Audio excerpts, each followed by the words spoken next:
the man knocking on the window of an American's car at a Moscow gas station in January 1977, will, over the next 8 years, save the Pentagon roughly $2 billion in research, hand the United States the operating manuals of every major Soviet fighter jet, and become the most valuable human asset the Central Intelligence Agency has ever run inside the Soviet Union.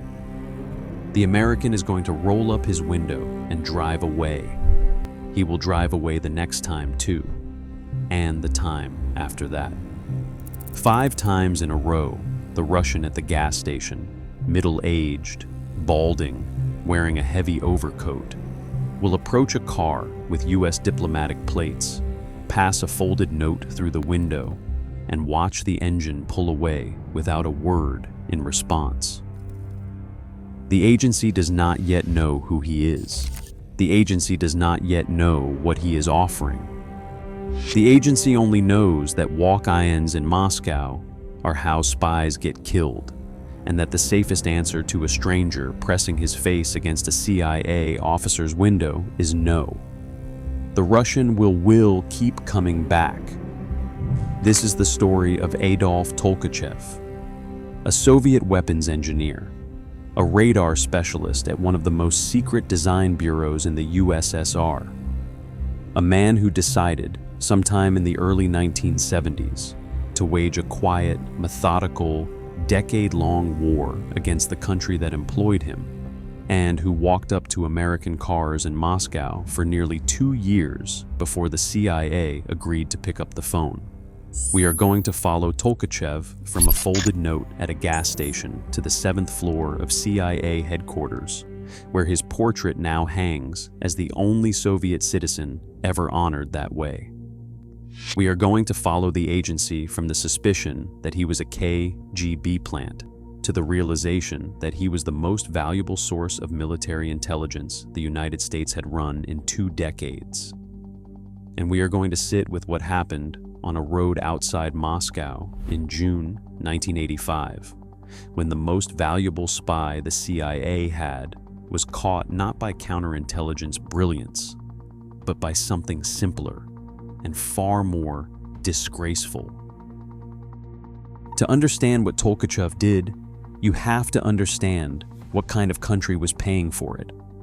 The Soviet Union of the late 1970s is a state that maintains its identity through scale and secrecy, and the careful management of fear. Its military aircraft, the MiG-25, the MiG-29 in development, and the Su-27 in early prototype, are designed inside walled research institutes that even most senior Communist Party officials are not allowed to enter. The men who design the radars inside those aircraft work in offices where the windows do not open and the doors require multiple sets of credentials. They are paid well. They are watched closely. Their families are watched too. Adolf Tolkachev is one of those men. By 1976, he was a senior radar engineer at the Scientific Research Institute of Radio Engineering, known internally by its Russian acronym NIIR. The institute was one of the principal designers of airborne radar systems for the Soviet Air Force. He worked in a sealed office at one of the most secure facilities in Moscow. He had access to documents that, if photographed and walked out the front door, would alter the global balance of military power. He was also, quietly and patiently, planning to do exactly that. In January 1977, the chief of the CIA Moscow station, a career officer named Robert Fulton, pulls into a gas station near the United States Embassy. A man in an overcoat approaches the car. The man speaks English. He says he has something to give the American. He passes a folded note through the window. Fulton drives away. This is not rudeness, it is doctrine. The CIA Moscow station, operates under the assumption that any stranger approaching an American officer in public is, statistically, a KGB provocation. The KGB has been running entrapment operations against the embassy for 30 years. The cost of accepting a fake offer, such as an exposed officer, expelled diplomats, or blown identities, is far higher than the cost of refusing a real one. The note from the gas station is read in the embassy. It is filed. It is reported back to Langley. The CIA does nothing. 3 weeks later, the same Russian approaches another car at the same gas station. Different officer, same note, filed, nothing. He comes back a third time, a fourth. By the fifth approach, headquarters slowly begins to ask a question. It had been avoiding, what if the man at the gas station is real? It will take 14 months from his first attempt for the CIA to send someone to talk to him. 14 months of an offer the agency does not understand it is receiving. 14 months in which the most valuable Soviet defector since 1962 is standing on a Moscow street corner waving a note in his hand. In February 1978, the agency finally agrees. They send a Russian-speaking officer named John Gilshire to make contact. He uses the name Nikolai. What Gilshire learns over the next several months is that the man in the overcoat does not want to defect. He does not want to leave the Soviet Union. He has a wife, a son, an apartment, a career. He wants to do something more dangerous and more useful than that. He wants to stay exactly where he is and feed the United States everything that crosses his desk. His name is Adolf Tolkachev. He is 49 years old, and what crosses his desk, the CIA is about to discover, is some of the most consequential military intelligence of the Cold War. The CIA's first question for any volunteer is the same question every intelligence service asks. Why? Tolkachev's answer is older than the CIA itself. His wife is named Natalia. Her maiden name is Kuzmina. She was born in 1935. In 1938, when she was 3 years old, her mother, Natalia's mother, was arrested by Stalin's NKVD and executed during the Great Purge. Her father was sent to a forced labor camp, where he stayed for 17 years. He was released in 1955, 2 years after Stalin's death, and returned to Moscow a broken man. He died shortly afterward. Tolkachev tells his case officer several times, in different ways, that what was done to his wife's parents is the reason. He has read Alexander Solzhenitsyn. Every Soviet citizen who can find a copy reads Solzhenitsyn. He has read Andrei Sakharov. He has come to a private conclusion about the regime that signs his paychecks and locks his office every night. He intends to do as much damage to it as one engineer can do. The CIA, listening to him, understands something important. He is not a defector. He is not a mercenary. He is a man with a conscience and a grudge. And the grudge has aged for 40 years inside an apartment block in central Moscow, waiting for someone to do something about it. In the early meetings, Tolkachev refuses payment entirely. He tells the agency that money in his account would be noticed. The KGB watches engineers' bank accounts. The KGB watches engineers' children for new clothes. The KGB watches engineers' apartments for new furniture. He asks for 2 things: art supplies for his son, who is studying architecture, and music, Western music, recordings of jazz, recordings of rock, that the regime will not let him buy. The agency files these requests under their code name for him, CKSPHERE. later GTVANQUISH.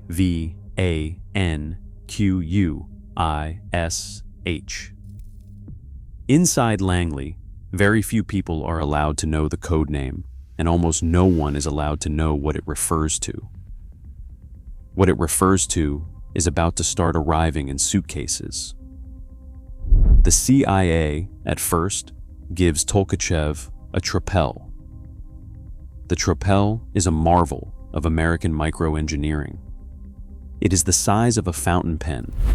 It contains a high-resolution camera capable of photographing classified documents from inches away in low light.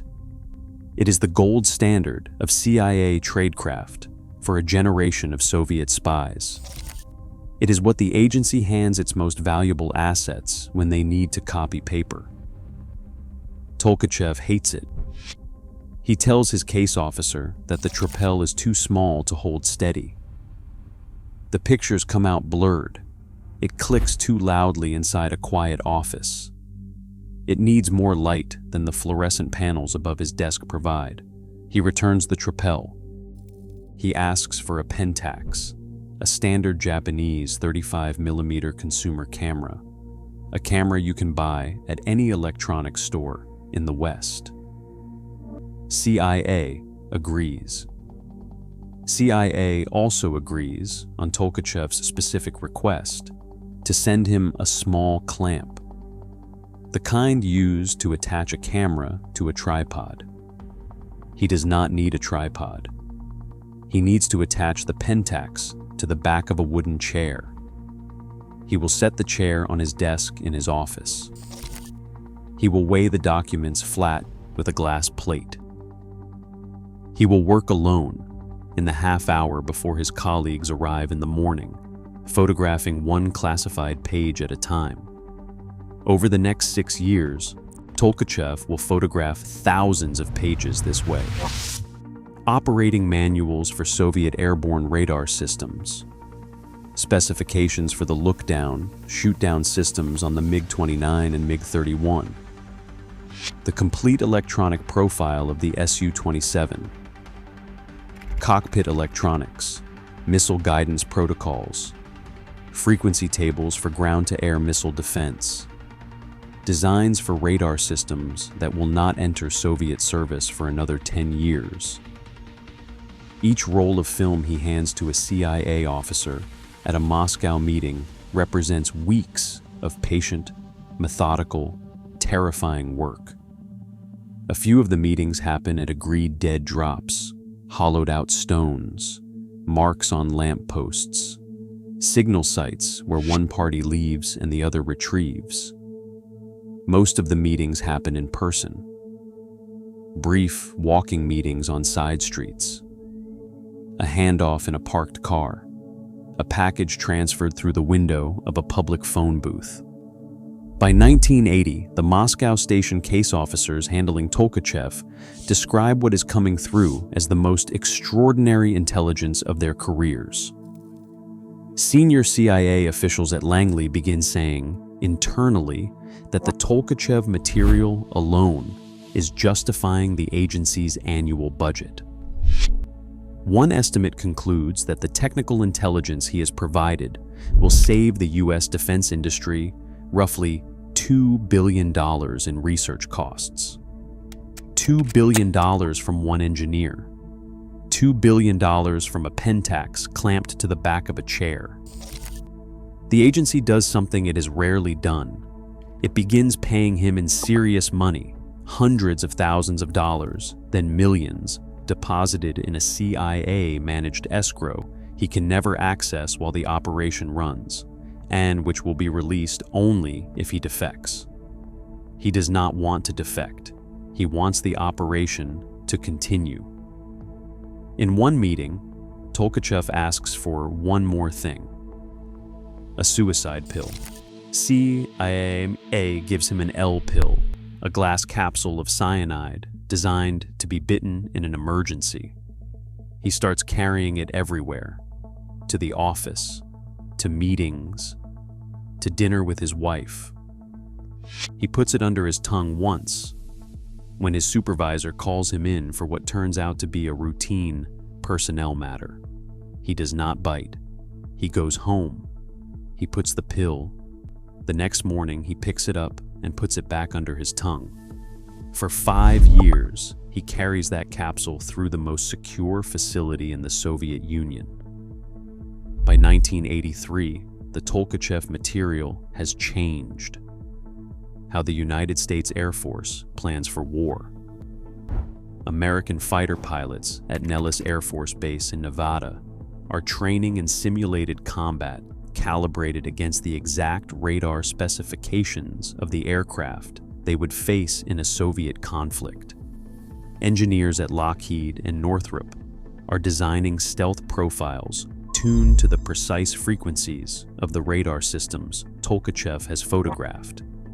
The U.S. Navy is rewriting the electronic countermeasures on its aircraft carriers based on what he has provided. A senior CIA official, briefing a closed Senate committee, will later describe the Tolkachev intelligence as the single most important contribution to U.S. military readiness in the second half of the Cold War. The agency does not say his name in the briefing. He is still at his desk in Moscow. By 1984, Tolkachev is 62. He has been spying for nearly 7 years. He has begun to ask his case officers how long the operation can continue. He has noticed recently that his institute has tightened its document security. New procedures, new checks. He believes he can keep going. He is not sure for how much longer. The agency does not know it yet. But the operation is already over. In 1981, a 30-year-old former Peace Corps volunteer named Edward Lee Howard joins the CIA. He is selected for the CIA's most demanding training pipeline. He is being prepared to operate in Moscow. He spends 2 years learning the streets of the city, the surveillance habits of the KGB, the precise tradecraft his colleagues use to meet their assets, including the case officers who run Adolf Tolkachev. In 1983, weeks before he is scheduled to deploy to Moscow, Edward Lee Howard fails a polygraph. The CIA discovers, in the polygraph and in the follow-up investigation, that Howard has been stealing money from a CIA training operation. The specifics are mundane. The implication is not. Howard knows the names of CIA officers in Moscow. He knows the streets where they make brush passes. He knows the code names of their assets. The CIA fires him. It does not arrest him. It does not surveil him aggressively. It does not assume he will do anything with what he knows. The CIA walks Edward Lee Howard out of headquarters in late 1983 with everything he has been taught about Soviet operations still in his head. In late 1984 or early 1985, Howard contacts the Soviet embassy in Washington. He offers what he has. What he has includes the tradecraft the Moscow station uses to meet Adolf Tolkachev. Tolkachev does not know it yet. He still has the cyanide pill in his pocket. He still believes it is enough. On June 13, 1985, Adolf Tolkachev drives back from his dacha into Moscow. The road is the Moscow Ring Road, the highway that loops around the city. The afternoon is warm. He is alone in the car. A KGB roadblock appears ahead of him. Vehicles slow. He slows with them. Several unmarked cars converge on his vehicle. The men who emerge from those cars are not regular KGB. They are Alpha Group, the Soviet equivalent of an American Special Operations Counterterrorism Unit, commanded by a colonel named Vladimir Zaitsev. They surround the car. They open the doors. Tolkachev reaches into his jacket pocket. His fingers find the L pill. He puts it into his mouth. He bites down. the capsule does not break. Two Alpha Group officers grab him by the jaw. They force his mouth open with their fingers. They pull the capsule out before he can crush the glass. He is 62 years old. He is not strong. He has been preparing for this moment for 5 years, and the moment has come, and the pill has failed. He is taken to Lubyanka, the KGB headquarters in central Moscow. He is then transferred to Lefortovo, the prison the Soviet Union uses for its most sensitive cases. He is interrogated for months by sleep deprivation, by isolation, by threats against his wife and his son. Whatever he tells the KGB does not say. What is known is what was found in his car, in his apartment, in his dacha. Pentax, rolls of film, specifications, drawings, frequency tables, cash, the L pill that did not work. On September 24th, 1986, 15 months after his arrest, Adolf Tolkachev is executed by firing squad.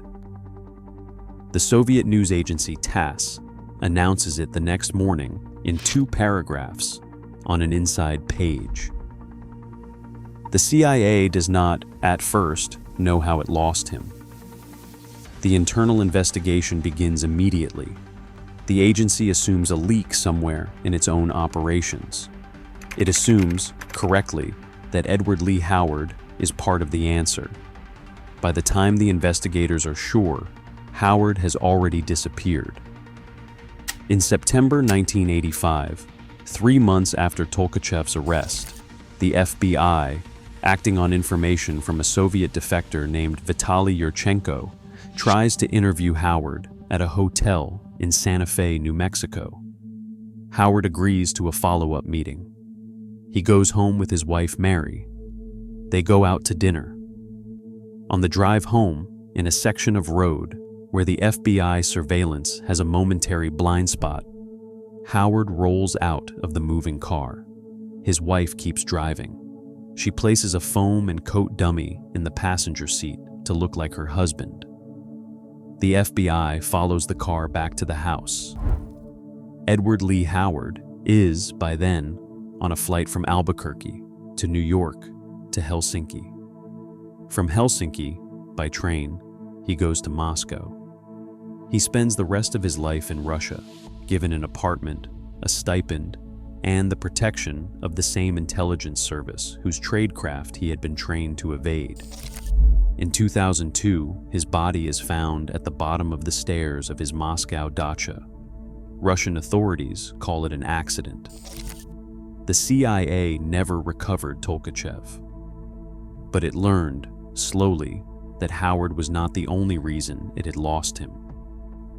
In 1985, the year the agency would later call the Year of the Spy, the CIA's most senior counterintelligence officer in the Soviet East European Division, a man named Aldrich Ames, walks into the Soviet embassy in Washington, D.C., and offers to sell the names of every Soviet citizen working for the CIA. The KGB accepts the offer. They pay him $50,000 on the first transaction. Within months, the entire CIA network inside the Soviet Union is rolled up. 10 Soviet officers, working as American agents, are executed. Dozens more are imprisoned. The agency's human source network in Moscow is effectively destroyed. Adolf Tolkachev's name is on Ames's list. The investigation that exposes Ames, almost a decade later, concludes that Tolkachev had been compromised twice. First by Howard in late 1984 or early 1985, then again by Ames in the spring of 1985. By the time he drives home from his dacha in June, 2 CIA officers, one fired and one promoted, have separately handed his name to the KGB. He is killed by his own side. In the years after Tolkachev's execution, the CIA conducted internal reviews of how the operation ended. The reviews concluded what reviews of catastrophic failures usually conclude. The agency had not been careful enough about who it trained. It had not been careful enough about who it fired. It had not built an internal counterintelligence apparatus capable of detecting its own officers selling its assets to the enemy. The reforms were slow. The cost was paid in graves. Tolkachev's wife, Natalia, was interrogated by the KGB after her husband's arrest. She was not charged. She kept their apartment. Their son Oleg was expelled from his university program. He eventually rebuilt his career as an architect in Moscow. He has spoken publicly about his father only rarely. Decades later, David Hoffman, a Pulitzer Prize-winning Washington Post reporter, obtained the declassified internal CIA history of the Tolkachev operation and wrote the book that gave him his nickname, the Billion-Dollar Spy. It named the case officers. It named the meetings. It named the streets. It named, with more precision than the agency had ever publicly allowed, what the engineer at the gas station had given the United States, and what it had cost him. It did not return him. There is a portrait that hangs on the 7th floor of CIA headquarters in Langley, Virginia. It is a small portrait. It is in a corridor that most agency employees do not have clearance to enter. It is the only portrait of a foreign citizen that hangs in that corridor. The man in the portrait is balding, middle-aged, wearing a heavy overcoat. He is the man who stood at the gas station in Moscow in January 1977 with a folded note in his hand, watching American cars drive away from him for 14 months. The CIA does not say his name out loud, even now. The portrait does not need a label. The officers who walk past it know who he is. He believed his country had murdered his wife's family. He believed he could do something about it from inside the institution that designed the radar in its fighter jets. He photographed everything he could photograph. He carried a cyanide pill for 5 years. He paid for the operation with his life. The two men who sold him out, Edward Lee Howard, a fired CIA officer, and Aldrich Ames, a sitting CIA officer, never met. They did not know each other. They did not know they had betrayed the same engineer. One died in Moscow in 2002 under unexplained circumstances. The other is still serving a life sentence at the Federal Medical Center in Butner, North Carolina. Adolf Tolkachev never asked for a portrait. He asked for music. He asked for art supplies for his son. He asked, at the end, for a small glass capsule he hoped he would never have to use. The agency gave him all 3. Only one of them worked. If this is the kind of story you came here to find, there are more coming. Subscribe so the next one finds you.